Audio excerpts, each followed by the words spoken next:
update sa kangkong natin. Yan, medyo malalaki na. Bali bukas mag-harvest tayo. May ma-harvest na.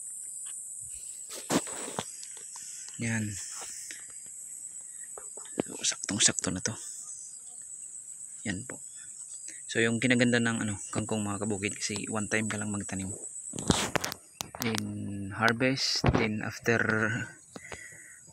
1 to 2 weeks harvest na naman.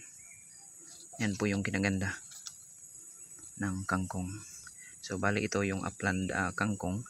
So napakalinis kasi mga kabukid, tingnan nyo, naka plastic mulch pa yan. Hindi yan dumaduot sa lupa yung niya, lawas niya. Talagang malinis na malinis yung kangkong namin dito. So bali yung kangkong namin by next week marami-rami na kasi magta-transplant na kami dito. Okay, by next week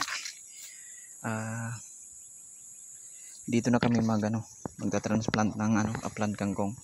Bali yung dagdag sa natin 1 2 3 4 5 6 7 8 9 10 11 12 13 yung nadagdag sa natin kangkungan. So bali halos weekly tayo mag-harvest ng kangkong. Bali yung namin dito mga 2 kilos yung budget namin na buto,